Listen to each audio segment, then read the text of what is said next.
It is Conor Nicholl knowledge on Kansas Sports Chatter. Conor Nicholl with Sunflower Sports Solutions and also contributor for kpreps.com as well.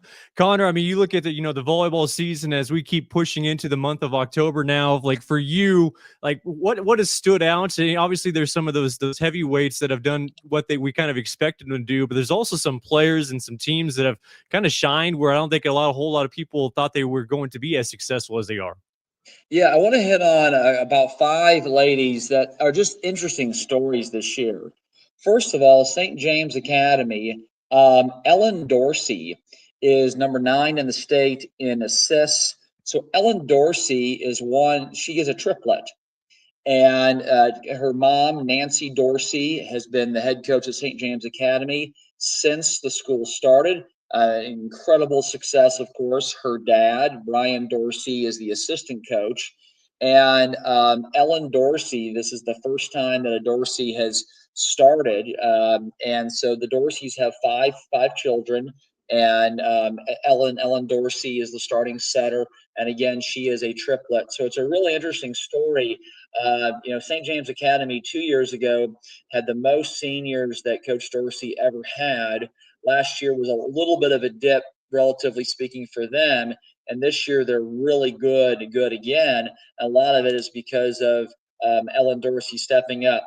Second thing is, and what a fantastic name, and she's the best player I've seen.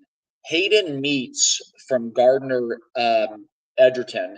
I've seen a lot of volleyball this year, and she is amazing. She's top 10 in the state in both the kills and hitting percentage.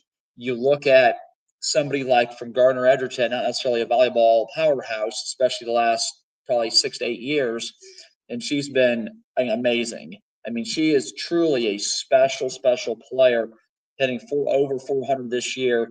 Not quite as well known as some others. And then two others more out west. Jaden Stewart at Tribune, also playing for her mother. They've had the best seasons Tribune's ever had. She's leading the state in kills. I did a story on them a couple of years ago. It's really cool what they've kind of done with a program that was downtrodden for a very long time. And then Audrey Bina from Norton. Norton has turned things around. They got a new coach, a guy a couple years ago.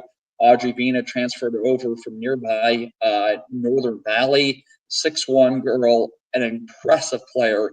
Norton is a really good team. And lastly, Oakley in 2A has had multiple injuries this year, including probably their best player, Jade Beckman, is out until basketball.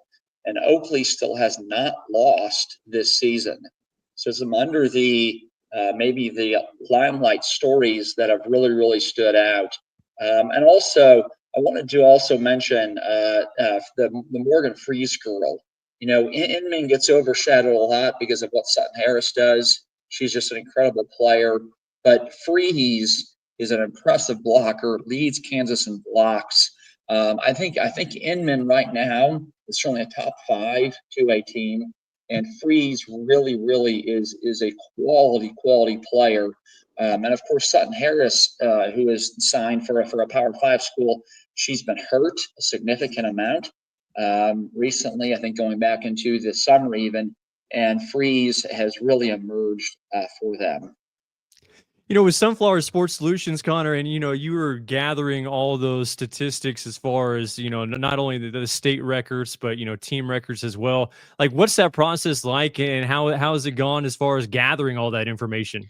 Yeah, so I don't know how many people know this, but in Kansas Sports Hall of Fame actually has documented this, that the records that I have for volleyball are the official records for Kansas.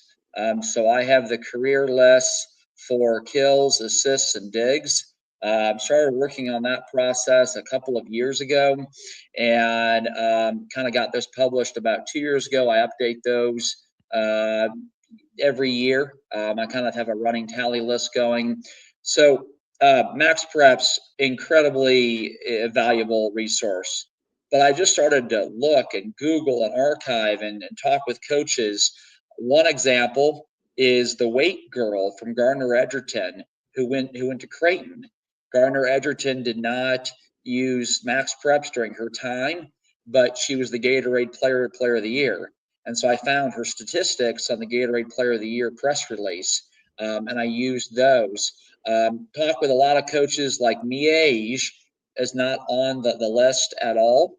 And I did reach out to their coach about 2 years ago now, and she had said, we've been good for a very, very long time, but we rarely had 3 and 4 year starters. And so likely we would not have anybody on your list. And it's interesting tonight because Bryn Revel from TMP, their third year starting libero, top 10 in the state in digs, she just passed 1,000 career digs as a junior. And she knows if I can get to 1,600 career digs, I will be top 10 all time in Kansas. Wow. So those numbers, I know Jamie Patrick, who's number one in all time kills.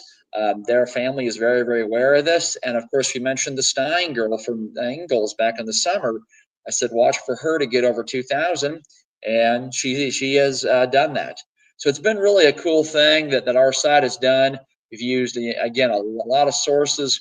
Kansas Sports Hall of Fame and I have had multiple dialogues on this. And they said, hey, you've got the records and great job. And we'll continue to use those. Impressive information. Conor, appreciate the time. Best of luck the rest of the season. Hey, certainly. Thank you, Cole. Great job. That is Conor Nicholl with Sunflower Sports Solutions and K-Preps joining us here on Kansas Sports Chatter.